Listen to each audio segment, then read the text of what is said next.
You know, back in the mid to late 90s when I first started trapping, it was every young boy's goal that was out slinging steel to catch a red fox. And there was nothing prettier than a red fox on a really frosty October morning. This week, guess what we're chasing? That's right, you guessed it, the red fox. This is trapping time.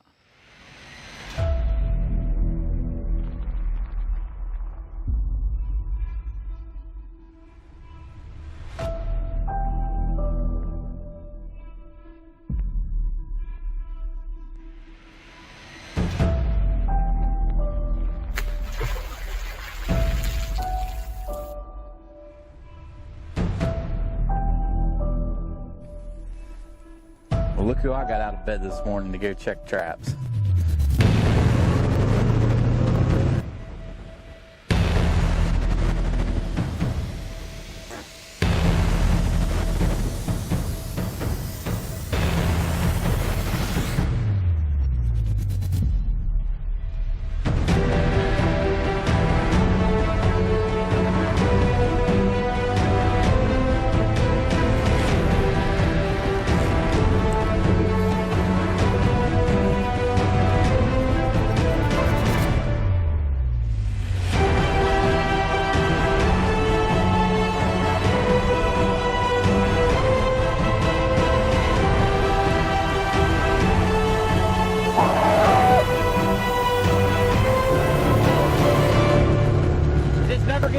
Seeing those dogs bouncing. This is my story. This is my time. This is Trapping Time. Trapping Time is brought to you by Trapping Girl Incorporated, Night Owl Lures, Old South Lures, Southern Snares and Supply, Smokey's Deer Lure, Trap Shed Supply, Webster's Predator Control, Duke Traps, Wolf Creek Products, Sawmill Creek Baits and Lures. It's Christmas Eve. Trying to get the line checked so I can do all the holiday stuff and get some work done around the farm.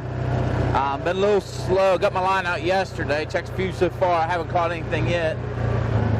Got a little red fox up here. That's what it looks like anyways. This is just a perfect spot. I can check this trap from the dirt road, which is probably 150 yards from the road, but it's like by my house.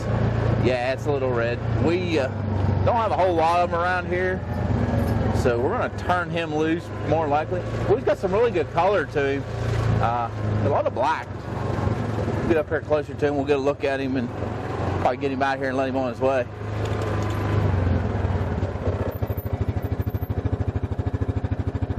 I like them. They're pretty.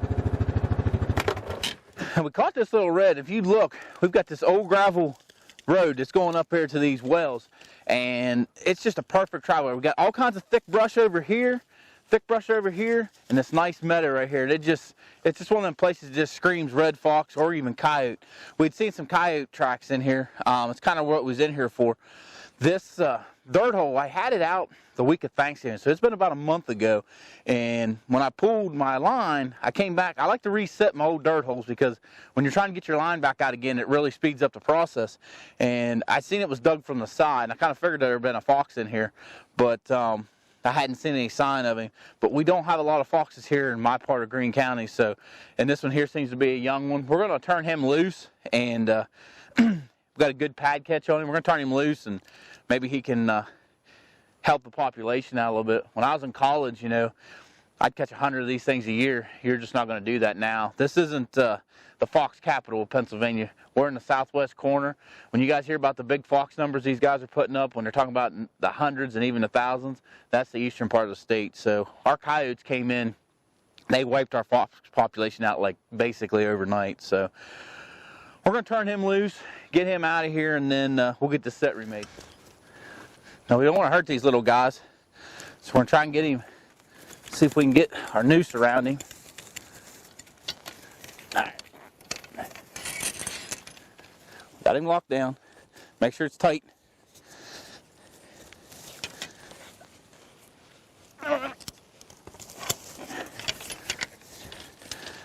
Take and release him. And there you go. And we're off. That's fox release. from the hills of West Virginia. Smokey's Deer Lures presents the first and only real pre-orbital gland lure in the world. Applying pre-orbital gland lure to a licking branch will allow you to take a complete inventory of the bucks at your favorite hunting spot. Get yours at smokiesdeerlure.com. This portion of the show has been brought to you by the Duke Pro Series 550 Offset Cool Spring Trap. Be sure to check it out wherever Duke traps are sold. Hey trappers, are you tired of stuffing the same old bait down the hole with less than staggering results? Then you may just want to give Back 40 Predator Bait from Trapping Time TV a chance. It's guaranteed to be like nothing you've ever smelled before. From its meat-based added essential oils, musk, and slight hint of skunk, it will have both canines and cats working your sets. Keep working from early season to late, a definite must in any trapper's bag. We got another little set down here. Called us a red fox. That's a big old red. That's probably one of the bigger reds I've seen in a while. He may just come home with us. That's a real pretty red.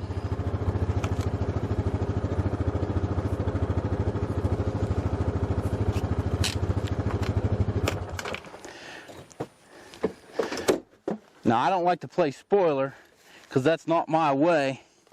But if you look right over his shoulder and see what we got down there.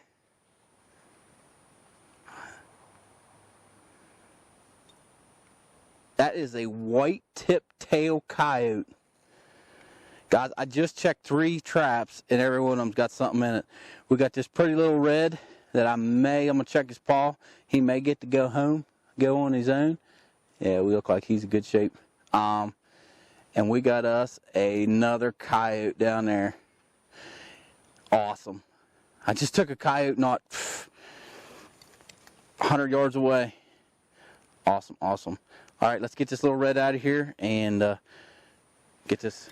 This property here has always been good for a little red or two. Normally, though, I catch them up on top. I don't get lucky enough to catch them down here. This set here, if you guys remember, a couple weeks ago, I actually caught a young coyote here. It's the only trap I got here. I always try to set 2 sets. You know, you guys always know that. Problem with here was I got into solid rock and could not get another set in. So I said, heck with it. 1 set's better than none.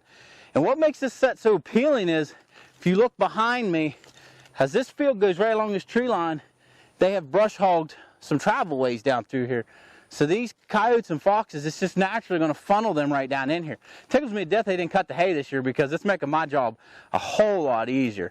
But just a standard little dirt hole. I had a chunk of wood here for backing, and when I had come the other day to make this remake, when I reset my traps after having them out here for a while, I could see where something had been kind of toying around it. Didn't really act like a coyote because the hole wasn't really blown out, and I kind of figured it was a fox.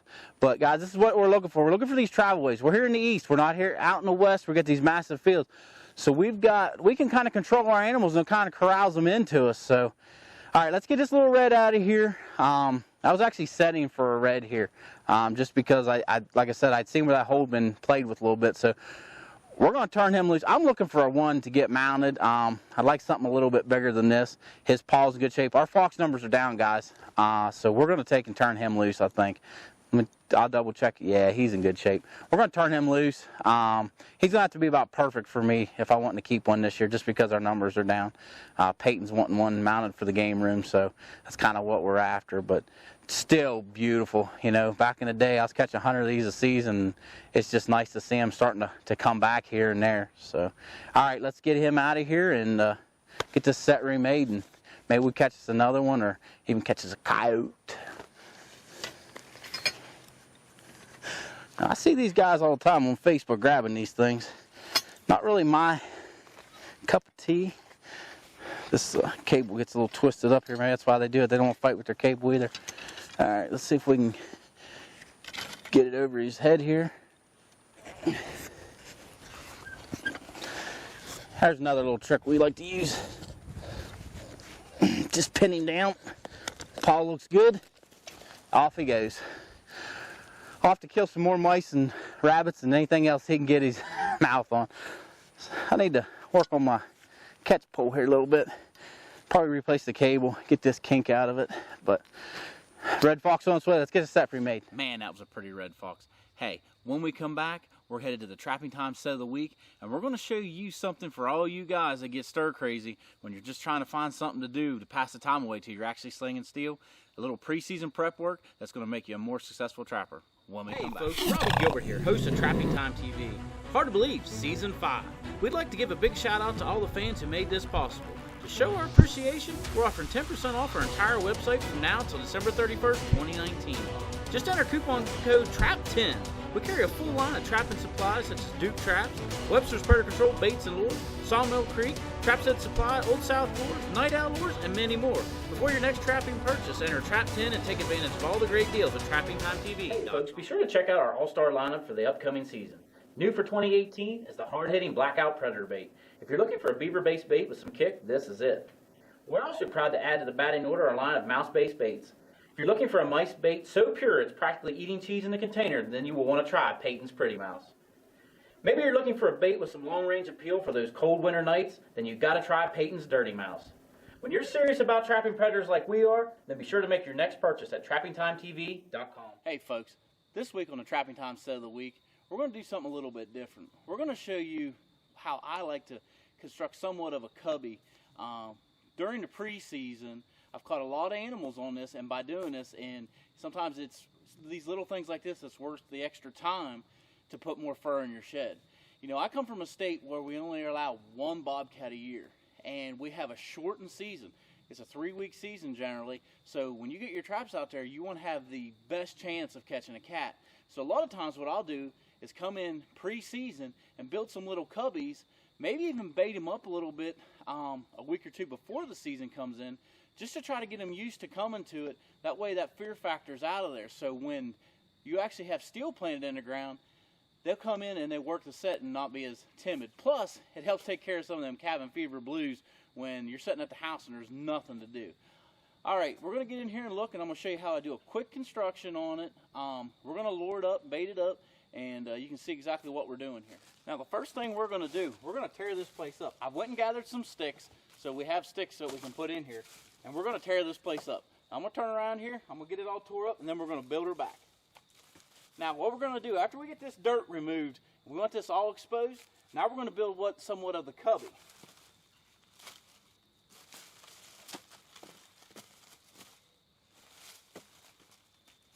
Now, a lot of times what I'll do, because I want a dirt hole in the back of this, here in Pennsylvania, our bait can't be exposed by the air, which is a lot of states' rule. So I want this bait to be back in there, but I still want the appearance of this hole going down and never ending. That way they really got to get in close and work the set.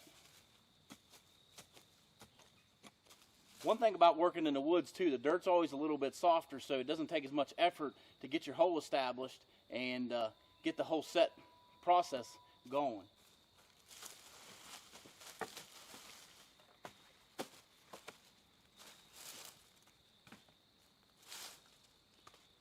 Basically, the theory behind this is we just want to be able to direct these animals in. And by doing this, yes, it's not your typical cubby that you see built out of rocks or logs even, but it's more of a directional thing. Now, sometimes what I'll do is I'll throw a stick across the middle.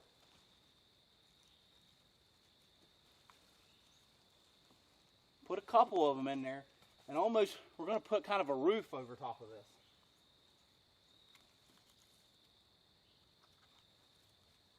So I said, guys, this isn't your typical cubby set. Now, with the leaves and stuff that we'd taken, we're going to shingle our roof. Take some more of these leaves, come around the back side. We want this animal working from the front. We want to do whatever we can do to control him from the front, and we don't want him working it from the back.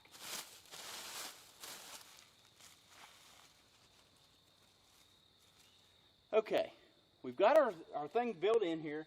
If you're worried about making it a little bit tighter, one thing you want to remember, most of your cats are going to hug one side or the other. A bad habit a lot of guys do, they want to put their trap in the middle, and you guys know what size trap I use. I'm using a 175 Duke, so it's a little bit smaller. So I'm going to hug one side or the other to try and play on this cat hugging one side.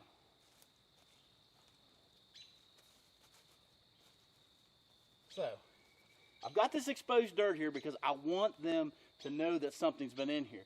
Now, if I was setting a trap here, I'm probably going to hug this side because I'm right-handed, and I always hug the right side when I do anything. We're going to bury our trap right there.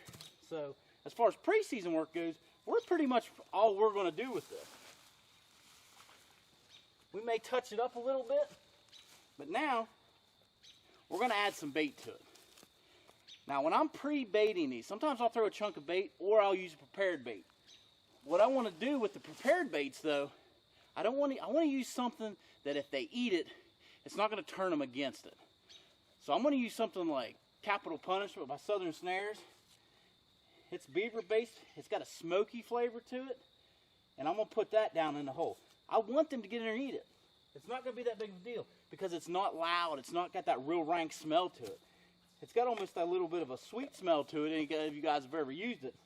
But they're going to get in there and get a taste of it. A lot of times what I'll use too is my pure hop because it's preserved fresh. It doesn't have those rank smells. So whether I'm using the Capital Punishment or the pure hop, I'm putting them baits down there that you don't have to worry about if they do eat it. It's not going to turn them away. If anything, it's going to keep them coming back for more. We're just going to put enough in there for them to get a taste of it. It's almost like pre-baiting holes like the old fox trappers used to do back in the 70s. Only we're doing it with cats. All right, now we've got our pre-bait set up. I'm going to take a little bit of this dirt and just cover over the top of that bait down in the bottom. I'm going to leave it exposed. I want them to know something's been in there tearing it up, but I still want them to be able to have access to that bait. So when we come back in here in a week or two, we're going to slap a set in there, and we're going to catch him on his way back through. Well, you see, trappers are a special breed of people. We're dedicated, committed, and passionate about what we do and who we are. Each and every one of us has an intense desire to be the very best we can. So in the world of skinny jeans, man buns, and pumpkin spice lattes, sometimes you just have to stop, push back, and tell the world, that's not me. Whether you're from the far north or in the deep south and anywhere in between, Southern Snares can help you succeed at getting the job done and being who you are. From the hills of West Virginia, Smokey's Deer Lures presents the first and only real pre-orbital gland lure in the world. Applying pre-orbital gland lure to a licking branch will allow you to take a complete inventory of the bucks at your favorite hunting spot. Get yours at smokiesdeerlure.com. Welcome back. Now guys, if you use that little tip right there and that little setup, I'm sure it's going to put more fur in your shed and take care of some of them cabin fever blues that you got waiting until trapping season. Now let's get back to the red fox action. Well, guys, this here dirt hole is probably as subtle a dirt hole as you could get. This had a little tiny hole in it. Man, I miss that smell of those red fox. You guys are fox trappers. You know exactly what I'm talking about. That fox here roaming. When you go to a trapping convention and you walk in that door and that first thing that hits you is that foxy smell. That's what I'm talking about. And you guys know exactly what I'm smelling right now. But we're going to get our hole back out here. So we'd caught a coyote here earlier, and one thing nice about using our cutter, our bit is always easy to find. Now this one here, when I originally caught that coyote, I blended it in back with grass and everything. And then after I caught him, I tried blending it back in, didn't catch any more. So when I came back to remake this set the other day, I didn't even blend it. I took the peat moss, let the peat moss exposed, and took in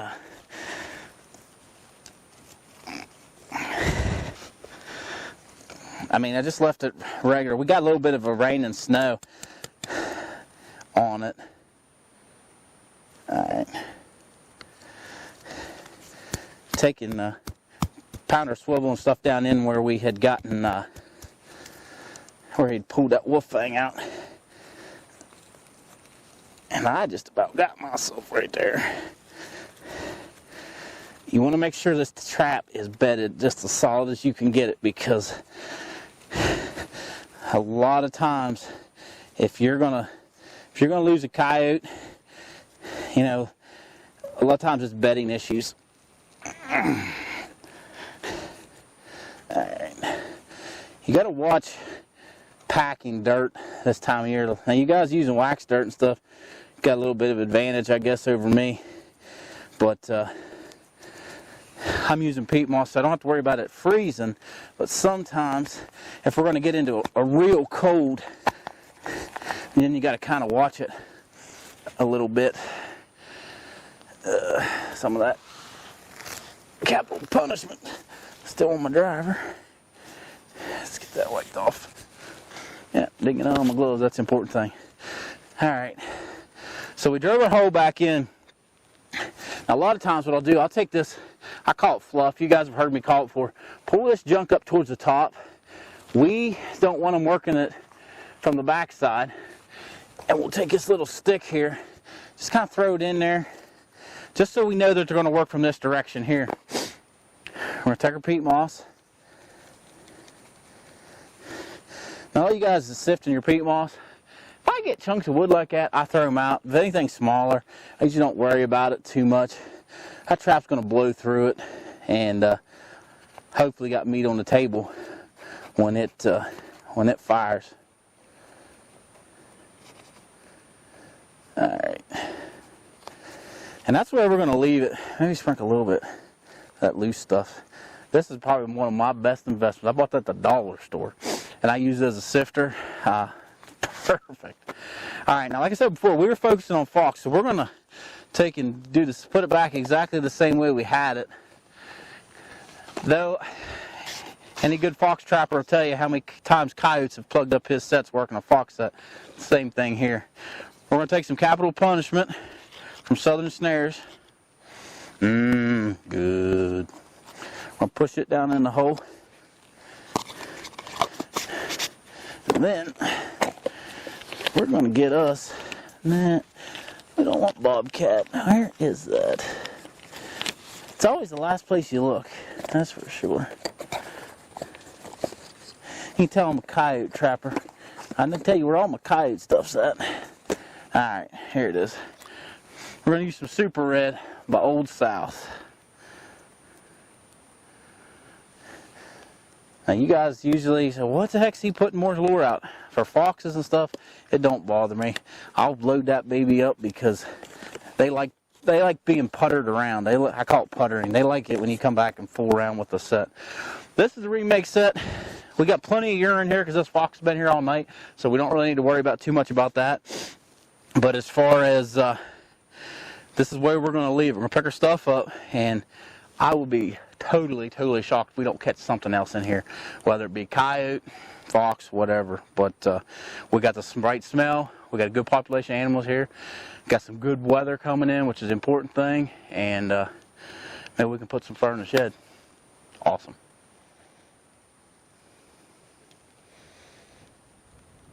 Well, folks, I really hope you enjoyed this week's show. I had a lot of fun bringing it to you. I know a lot of you guys are at home saying, why do you turn these red fox loose? You know, in my area, especially in Greene County, we just don't have the fox population that we used to have. These coyotes came in and just ran them plumb out. So anytime I catch one, unless he's got a damaged foot or something, I usually turn him loose. You know, it's all about conservation here, and it also proves that these traps aren't hurting these animals. They're just holding them. Be sure to join us next week. Me and Jason are heading out in Mississippi. We've got our DP traps, and we're putting some raccoons in the bed of the truck. Like we always say, until next time, we're keeping the tradition alive here at Trapping Time.